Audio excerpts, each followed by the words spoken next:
Assalamualaikum warahmatullahi wabarakatuh. Kali ini saya akan sedikit berbagi ya pengalaman aja. Ini proses silase daun indigo vera ya. Di sini saya menggunakan metode merontokan daun aja, jadi tidak menggunakan mesin chopper.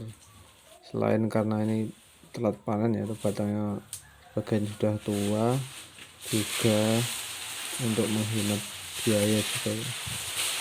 Jadi kalau menggunakan sistem perontokan itu cukup kita simpan dalam posisi berdiri di tempat teduh ya, enggak kena sinar matahari langsung. Nanti sekitar 3 hari sudah mulai rontok sendiri ya untuk daunnya. Nanti tinggal kita koyak-koyak atau goyang-goyang sudah rontok. Nah, ini prosesnya, kita koyak-koyak yang belum rontok biar rontok, terus yang masih nempel atau di daun yang muda kita simpan dulu ya, kita pisah, kita siapkan tali juga untuk menali yang masih ada daunnya. Jadi kenapa kita proses ini, karena selain tujuan utamanya kan daunnya yang kita olah atau yang kita silase, selain menghemat ruang juga ya lebih, kalau menurut saya lebih mudah ini ya, juga ngirit di bahan bakar. Di chopper itu selain pakai bahan bakar, untuk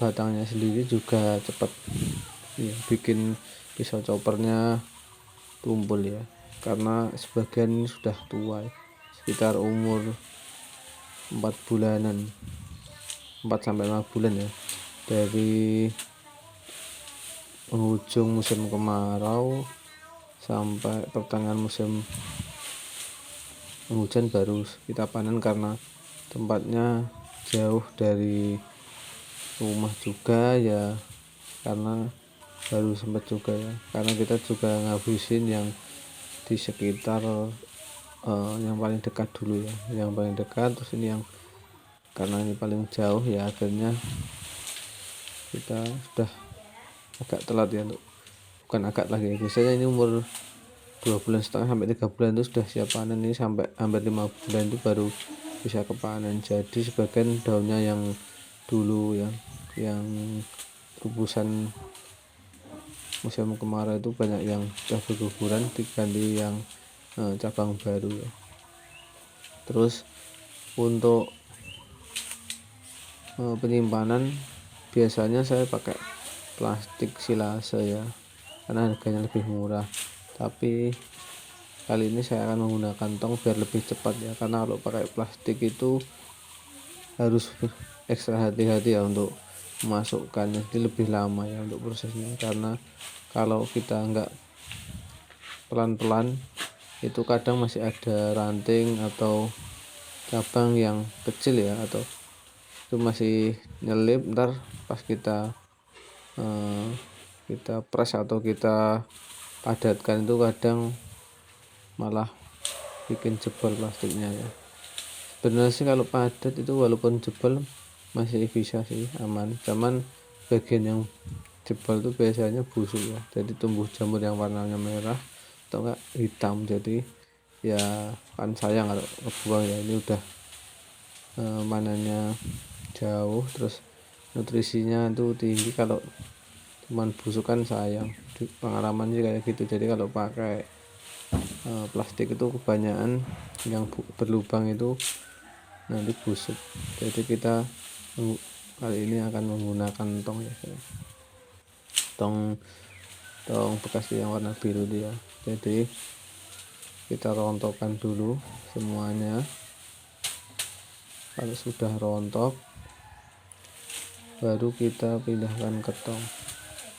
Itu lebih, selain efisien di waktu, juga lebih rapat ya, jadi potensi busuk atau tumbuh jamur yang warna merah itu sangat sedikit ya.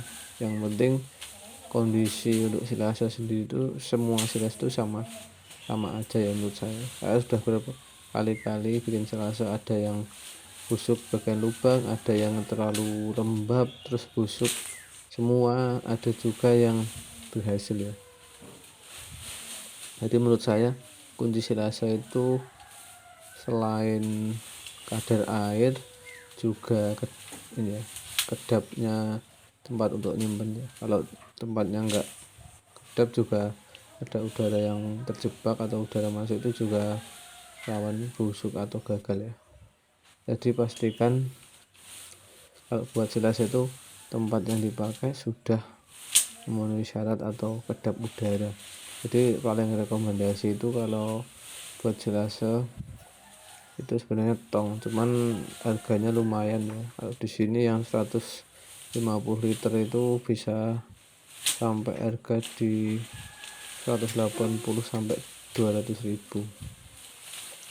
Tapi untuk jangka panjang menurut saya mending tong, karena tong itu ya dipakai berkali-kali itu enggak jebol kalau cuman buat silase ramban atau sejenisnya ya.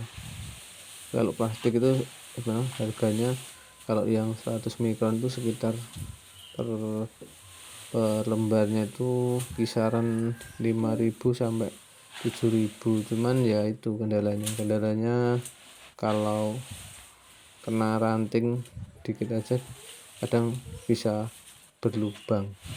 Tapi sebenarnya kalau cuman buat silase kebun jagung mungkin masih aman, tapi kalau buat yang ada rantingnya kayak gini itu ya rawan jebol.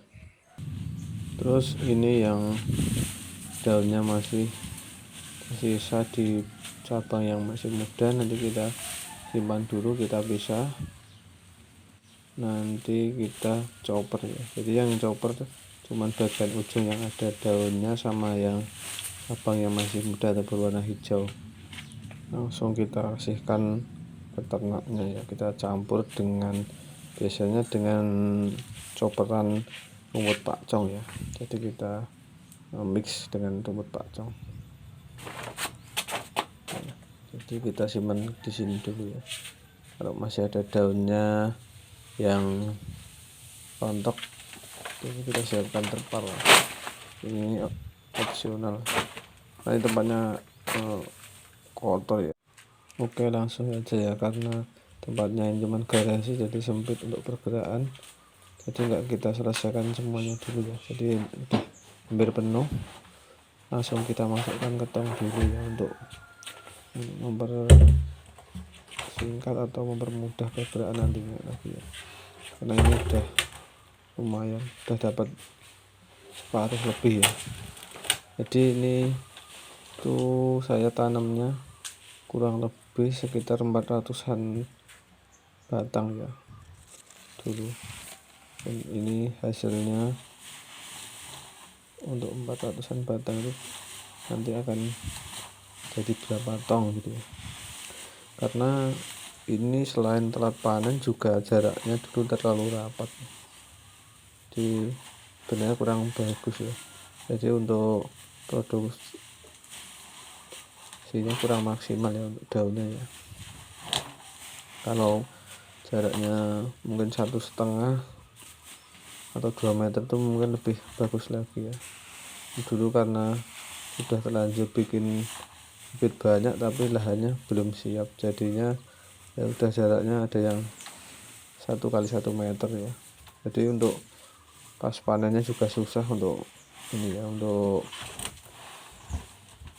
mengangkat untuk pas membawanya ya, atau pas pengaritannya susah, untuk proses pindahinnya ke jalan atau kendaraan itu juga susah karena jaraknya terlalu sempit ya, antar batang itu sekitar 1 meter ya jaraknya. Jadi lebih baik 1,5 atau 2 meteran. Di sini juga karena jauh itu jadi kurang perawatan, enggak pernah saya pupuk ya. mungkin setahun sekali, cuman saya pupuk pakai pupuk Ponska sama urea ya. Kenapa saya pakai Ponska, karena dia itu pohon ya, jadi menurut saya sendiri sih itu lebih ke pupuknya untuk NPK ya. Tapi juga tetap saya pasti urea juga sedikit. Kalau buat pakcong biasanya cuman saya kasih urea aja, tapi karena ini ada ini sejenis pohon, saya kasih NPK untuk mempercepat produksinya. Biasanya malah nggak lama malah berbuah ya, berbunga terus berbuah kalau nggak buru-buru dipanen kalau di pupuk NPK itu. Terus ini kita masukkan, enaknya pakai tong itu kalau masukkan ya langsung aja, maksudnya nggak usah terlalu hati-hati ya, karena ya walaupun ntar masih ada ranting yang kecil-kecil atau yang agak besar tuh masuk, nggak rawan jebol ya. Kalau plastik itu harus bener-bener tinggal daun sama ranting yang kecil banget, yang paling kecil. Kalau yang agak gede sedikit itu aja kalau ditekan bisa bikin plastiknya berlubang, tapi kalau pakai tong enak, langsung masukin, diinjak-injak, dipadatinnya juga lebih cepat, jadi lebih mempersingkat waktu atau tidak kelamaan ya dalam proses penyimpanannya.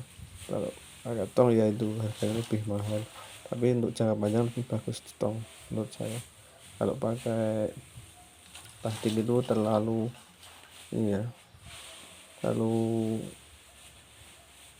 selain terlalu harus lama untuk memasukkannya, juga tetap resiko berlubangnya ada. Misal plastiknya baru itu kemungkinan dipakai 2-3 kali itu udah nggak layak ya. Kalau masih pertama kali dipakai itu masih bagus, ntar kedua pasti udah ada yang berlubang, yang ketiga lebih parah lagi, yang keempat. Jadi untuk jangka pendek bisa pakai plastik, tapi untuk jangka panjang mending pakai tong. Kita padatkan benar-benar padat biar nggak ada udara yang terjebak ya. Semuanya kita masukkan, kita padatkan, kita masukkan lagi, kita padat lagi ya sampai penuh. Kalau udah penuh nanti kita kasih plastik yang tipis aja ya. Yang penting sebenarnya sih kalau nggak dipakai plastik juga nggak masalah ya, tapi kalau saya lebih mantap pakai plastik biar lebih rapat kesannya gitu. Jadi kalau jangka waktu yang lama itu lebih aman lah. Tapi kalau dilihat kadar airnya ini, insya Allah juga sudah aman ya. Untuk jangka panjangnya ini bisa tahan sampai 6 bulan perkiraan, tapi saya jamin ini nggak sampai 6 bulan udah habis, soalnya biasanya saya kasih kan ke dombanya, karena ya kalau sampai 6 bulan itu ntar malah dombanya bingung mau dikasih makan tambahan apa. Kalau cuma pakcong aja ya juga kurang bagus katanya. Sebenarnya sudah dikasih konsentrat sih, cuman kalau menurut para senior itu lebih bagus rumput itu dimix sama ramban ya. Kalau target saya sih sebenarnya nantinya itu ke 75% ramban, 25% rumput ya.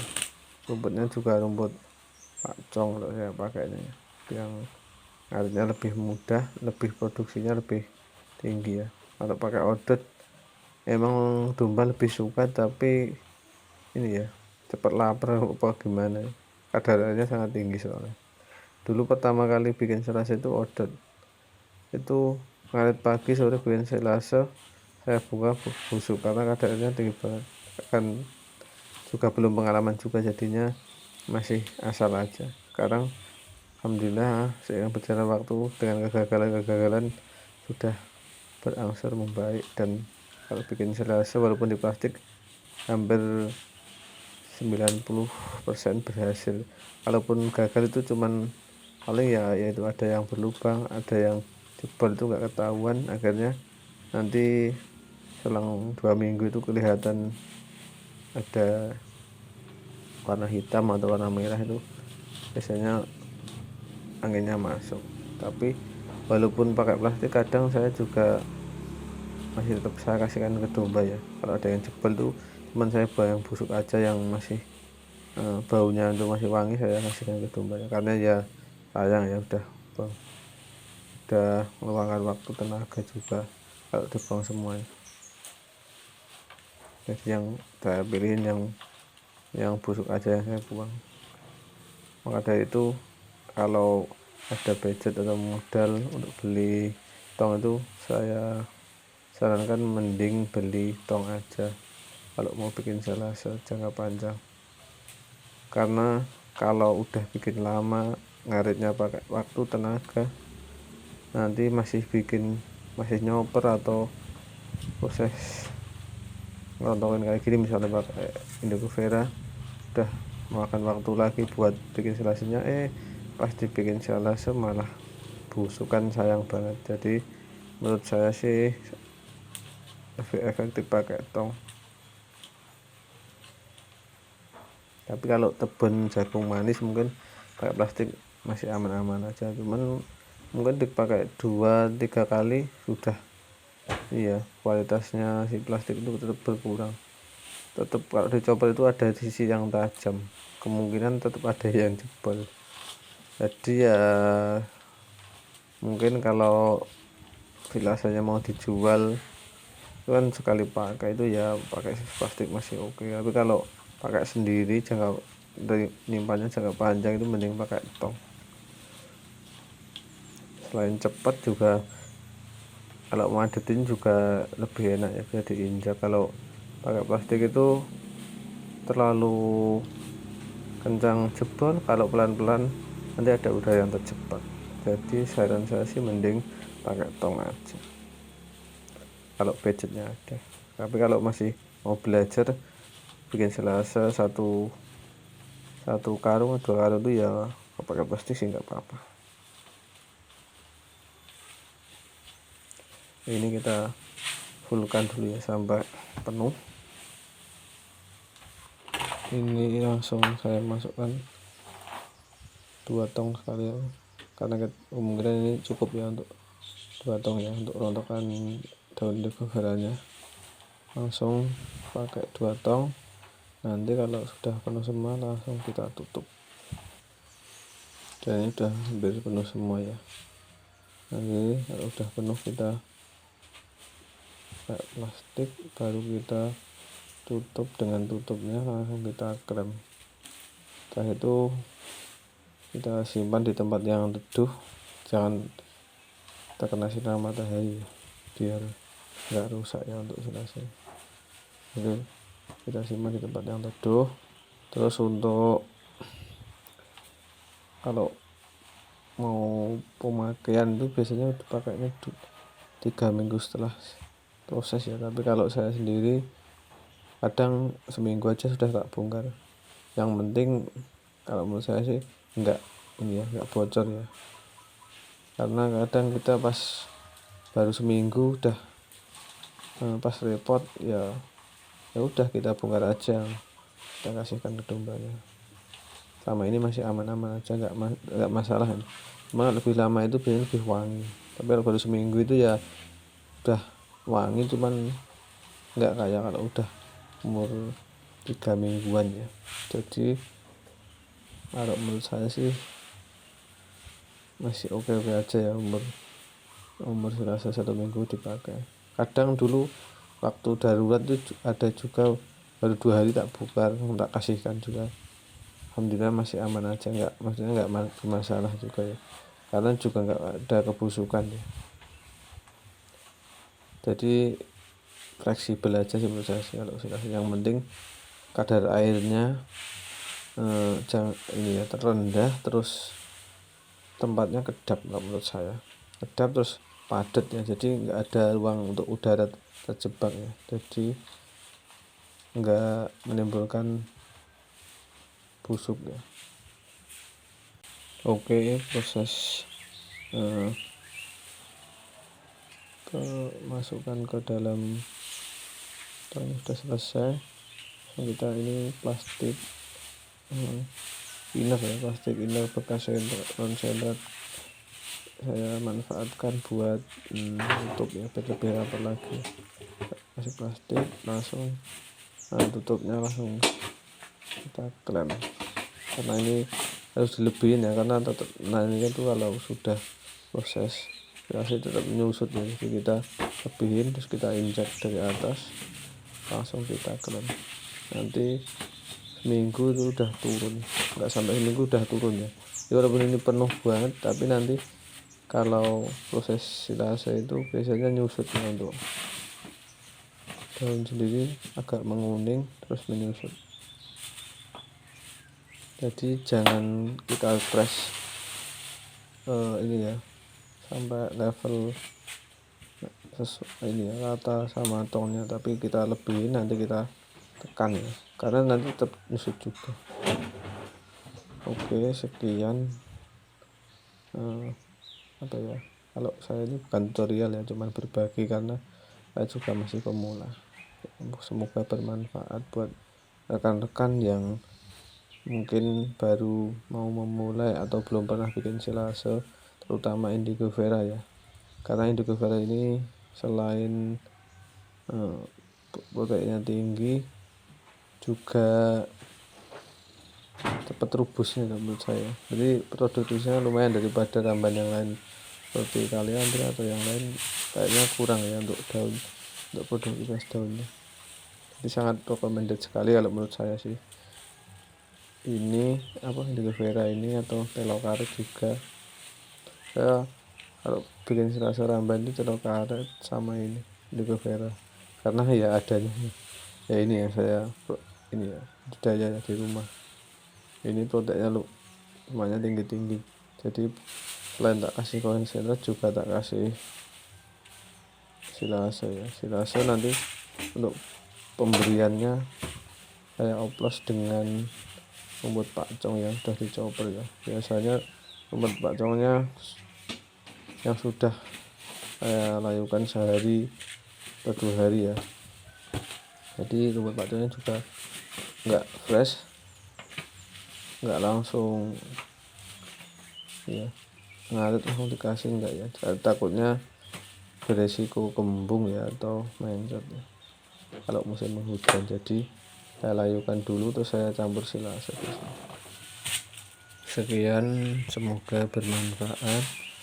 Jika ada kritik dan saran, sangat terbuka sekali ya saya, dan jika bermanfaat bisa di share ke teman yang lain. Terima kasih. Assalamualaikum warahmatullahi wabarakatuh.